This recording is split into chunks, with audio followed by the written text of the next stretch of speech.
Dicen que hay misterios que uno nunca debe abrir del todo, y eso es lo que pensé al escuchar la historia de John y Florence. Yo los conocía desde hacía un tiempo. Ellos vivían en un pueblo pequeño de Inglaterra, donde las historias viajan rápido y las tragedias aún más. Pero lo que pasó con sus dos hijas, aún hoy no me lo puedo quitar de la cabeza. Era un domingo tranquilo. Florence y Jones, junto a sus dos pequeñas hijas, Joanna y Jacqueline, se habían preparado para la misa del mediodía en la iglesia local. Las niñas, como siempre, iban adelante correteando y riéndose, queriendo asegurar un buen lugar en los primeros bancos de la iglesia. La familia caminaba despreocupada, hasta que, en un instante fatídico, todo cambió. Doblando una esquina, las niñas cruzaron sin mirar, y el estruendo del golpe resonó en todo el vecindario.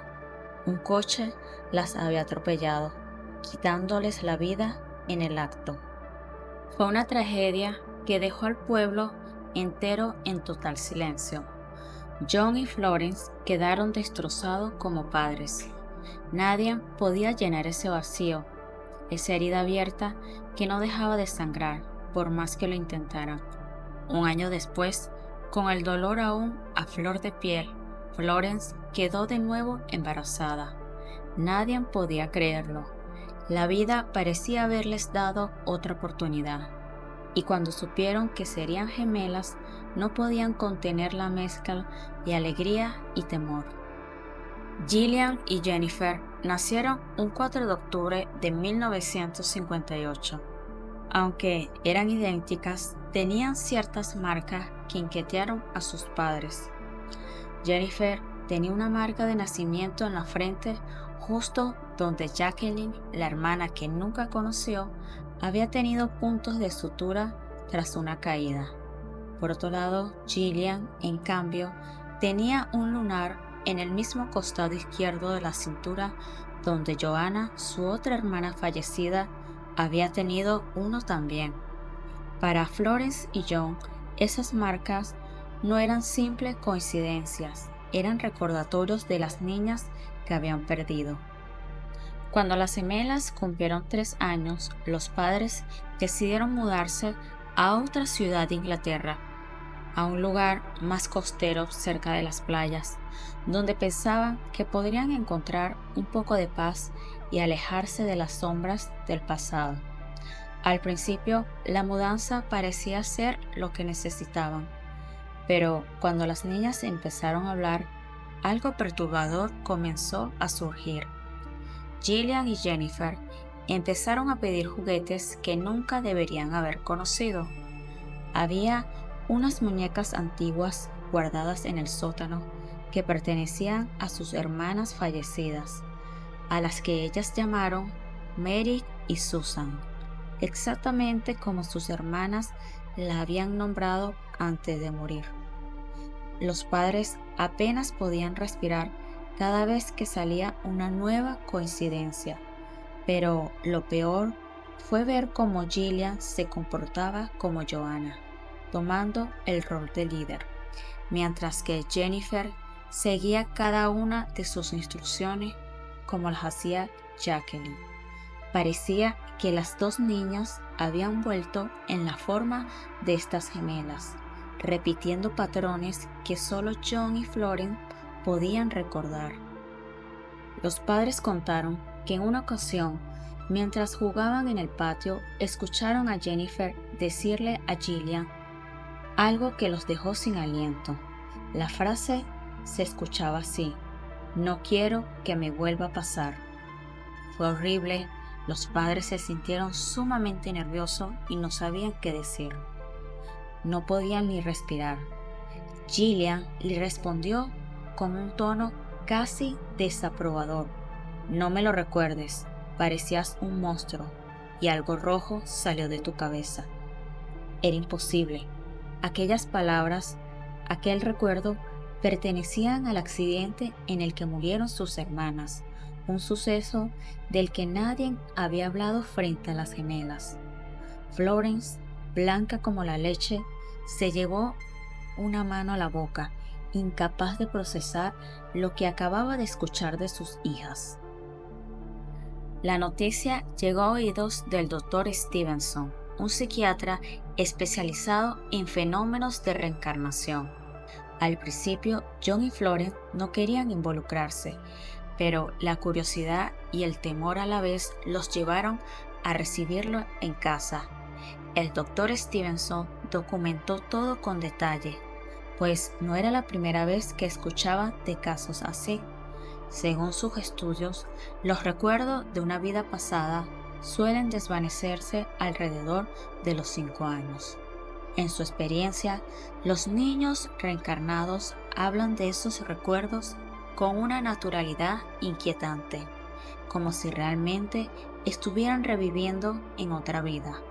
El Dr. Stevenson les aseguró que en la mayoría de los casos los recuerdos desaparecían a medida de que los niños crecían, como si las puertas entre ambas vidas se cerraban con el paso del tiempo. A los 5 años, Gillian y Jennifer comenzaron a cambiar. Los recuerdos de su otra vida parecían esfumarse, dejándolas libres para vivir como cualquier niña. Por mi parte, yo, así como muchos otros en el pueblo, siempre nos preguntamos si aquellas puertas del pasado realmente estaban cerradas. No lo sé. Ese pueblo donde sucedió ese trágico accidente era un lugar donde las tragedias no mueren del todo. Con el tiempo los padres lograron seguir adelante, pero ni John ni Florence podían dejar de pensar en aquellos años extraños. Años después, una tarde nublada de otoño, me encontré con Florence en el mercado. Me miró con esa tristeza que nunca la dejó, y en voz baja me confesó algo. A veces, cuando el viento soplaba muy fuerte, escuchaba el eco de unas risas, las risas de sus hijas perdidas. Nunca se lo dijo a nadie, pero sentía que las sombras de Joanna y Jacqueline nunca se habían ido del todo. Esta es la historia de la familia Cole, un nombre que aún hoy hace temblar a los que recuerdan lo que se descubrió en ese campamento olvidado en los valles solitarios de Nueva Gales del Sur, en Australia. Nadie en el pueblo cercano hubiera sospechado las sombras que ocultaba aquella familia, hasta que en el 2012 el descubrimiento de su vida aislada desató una pesadilla para las autoridades y dejó al país entero sin palabras.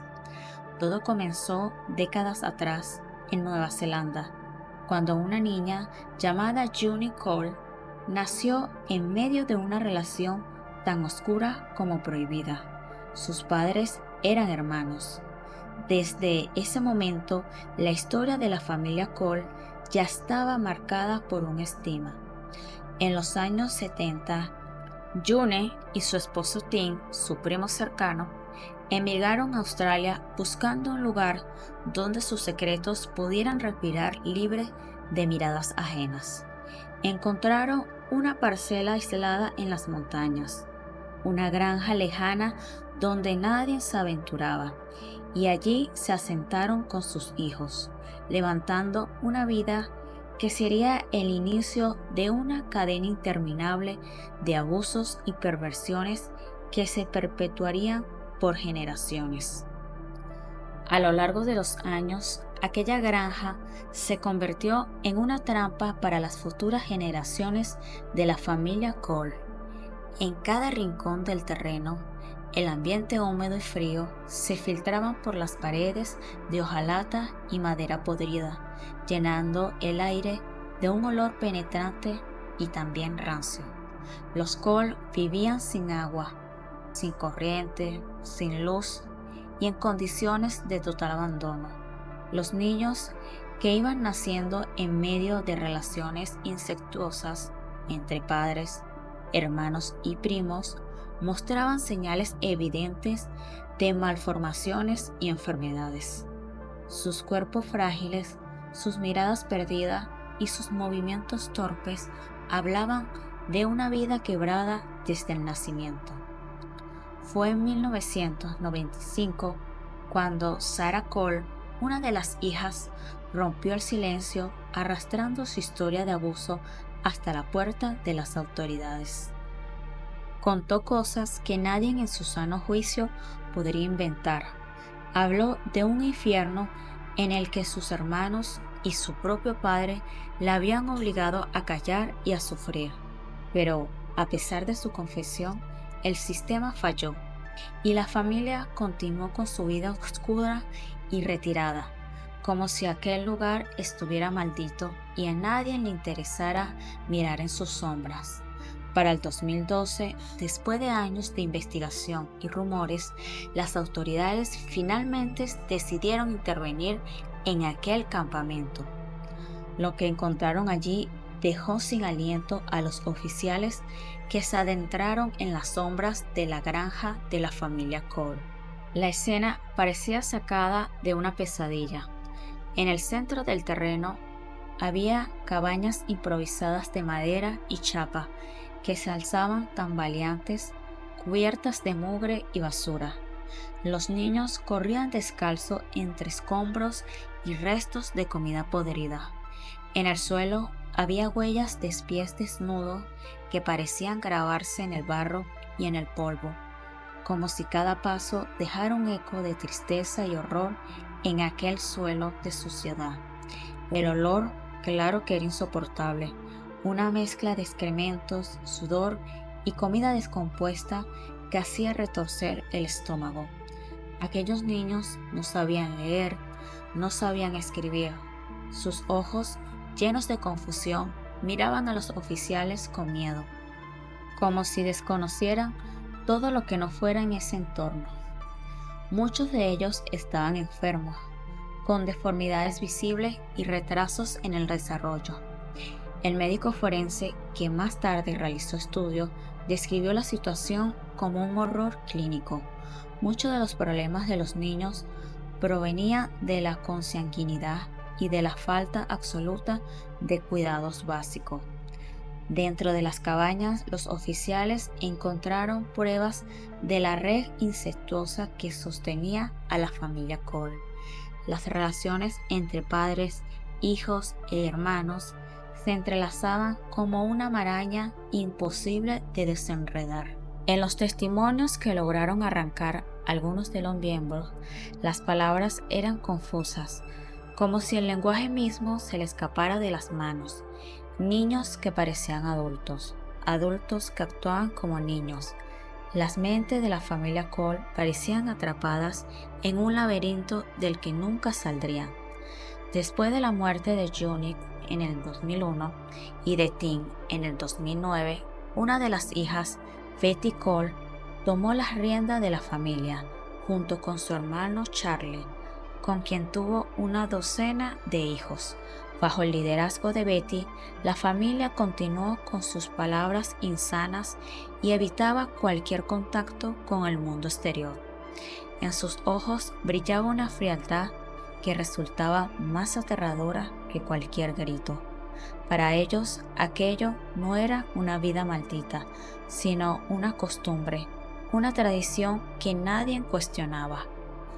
Al final, 3 de las hijas de Betty fueron condenadas a 14 meses de prisión, pero la verdad, el daño ya estaba hecho. Los Cole habían subsistido a través de ayudas sociales escondidos en la sombra de un sistema que parecía ciego a su miseria. Aquellas tierras nunca contaron historias felices. Sus colinas parecían esconder gritos, y los vientos nocturnos arrastraban murmullos que helaban la piel. Hoy, cuando el caso de la familia Cole es mencionado, todos en el pueblo saben que fue una falla del sistema, un olvido que costó vidas rotas, niños sin futuro y adultos que nunca entendieron el horror de lo que habían vivido. Los recuerdos de esa granja oscura y de sus habitantes siguen vivos, y algunos dicen que al pasar por las colinas en la noche aún se escucha un lamento, un susurro que pide ayuda desde la sombra. Pero honestamente, nadie se atreve a acercarse a esa granja ni mucho menos preguntar. Los habitantes del lugar simplemente cierran la puerta. Aquella mañana helada del 26 de diciembre de 1996, la ciudad de Boulder, en Colorado, despertaba entre las luces navideñas y el frío que cubría las calles con una capa de hielo. En la casa de los Ramsey, sin embargo, el ambiente era otro. Un grito desgarrador rompió el silencio cuando Patsy, la madre, bajó corriendo las escaleras apretando una hoja de papel en sus manos. Decía que alguien había secuestrado a su hija John Bennett. El papel arrugado y lleno de letras torcidas era una carta de rescate. Exigía $118,000, una cantidad curiosamente cercana al bono de fin de año de su esposo, el señor John Ramsey. John Bennett, de tan solo 6 años, era la joya de la familia, pequeña reina de los concursos de belleza, con sus rizos rubios y una sonrisa que parecía iluminar cualquier lugar a donde iba. Esa mañana, sin embargo, la casa no estaba llena de sonrisas. Patsy marcó al 911. Su voz estaba quebrándose mientras intentaba explicar lo que había encontrado. La policía llegó rápidamente y con ellos vecinos y amigos que buscaban consolar a la familia, todos aturdidos ante la situación. Horas pasaron y las palabras escritas en la carta de rescate seguían sonando en la cabeza de los oficiales. No había señales de una entrada forzada ni de algún secuestrador. Algo no encajaba.